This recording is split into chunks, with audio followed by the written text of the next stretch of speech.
வணக்கம் மக்களே, இந்த வீடியோவில் என்ன பார்க்க போகிறோன்னா என்பிஹெச்ஹெச், பிஹெச்ஹெச், ஏஏஒய் ரேஷன் கார்டுக்கு முக்கிய அறிவிப்பு வந்திருக்கு. அது என்ன அப்படிங்கிறத பற்றி தான் இந்த வீடியோவில் பார்க்க போகிறோம். நம்ம சேனலுக்கு யாராவது புதுசாக வந்திருந்தீங்கன்னா மறக்காமல் நம்ம சேனலை சப்ஸ்கிரைப் பண்ணி பெல் ஐக்கானை கிளிக் பண்ணி வச்சுக்கோங்க. இந்த வீடியோ கொடுத்துருங்க. வாங்க வீட்டுக்குள்ளே போகலாம்.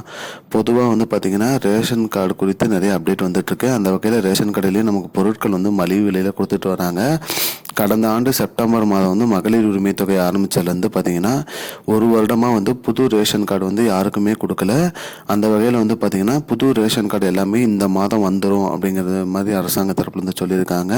புது ரேஷன் கார்டுக்கான விண்ணப்பம் செஞ்சது, விண்ணப்ப நிலை எப்படி இருக்குது, அதெல்லாம் எப்படி பார்க்கணும் அப்படின்னு பார்த்தீங்கன்னா உங்களோட மொபைல் ப்ரௌசரில் போயிட்டு https://tneds.com போட்டு அதில் உள்ளே போனீங்கன்னா போதும். அதில் உங்களோட விண்ணப்பம் பண்ணும்போது உங்களுக்கு இருப்பாங்க. என்ட்ரு பண்ணி பார்த்தீங்கன்னா போகணும் விண்ணப்பம் எந்த நிலையில் இருக்குது, என்ன ஸ்டேஜில் இருக்குங்கிறத நீங்கள் பார்த்துக்கலாம். அதுக்கேற்ற மாதிரி உங்களோட ரேஷன் கார்டு எப்போ வரும், என்ன ஏதுங்கிறத பார்த்துக்கலாம். இந்த மாதம் அனைவருக்குமே ரேஷன் கார்டு கொடுத்துருவோம் அப்படிங்கிற மாதிரி சொல்லியிருக்காங்க. புதுசாக அப்ளை பண்ண அனைவருக்குமே ரேஷன் கார்டு கொடுத்துருவோம்னு சொல்லியிருக்காங்க மக்களே.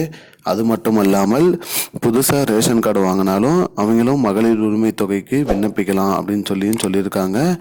அதனால் புது ரேஷன் கார்டு வந்ததுக்கப்புறம் மகளிர் உரிமை தொகைக்கும் விண்ணப்பிச்சிங்கன்னா நீங்கள் அதுக்கு தகுதி உடையவர்களாக இருந்தீங்கன்னா உங்களுக்கும் வந்துடும் அப்படிங்கிற மாதிரி சொல்லியிருக்காங்க. மறுபடியும் அந்த லிங்க் சொல்கிறேன். https://tneds.com அப்படிங்கிற இதில் இணையதளத்தில் போயிட்டு உங்களோட அப்ளிகேஷன் நம்பரை போட்டால் போதும். உங்கள் விண்ணப்பம் எந்த நிலையில் இருக்குன்னு பார்த்துக்கலாம். இதுதான் மக்களை இப்போதைக்கு முக்கியமான பயனுள்ள தகவல். இது போன்ற பயனுள்ள தகவலை தெரிஞ்சுக்கொள்ள நம்முடைய சேனலை மறக்காமல் சப்ஸ்கிரைப் பண்ணுங்கள். நன்றி.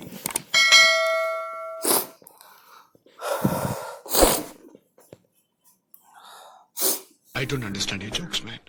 Because it's not a joke. முன்ன பின்ன தெரியாத ஒரு பையனுக்காக subscribe விடுற அந்த மனசு இருக்க, அதான் கடவுள்.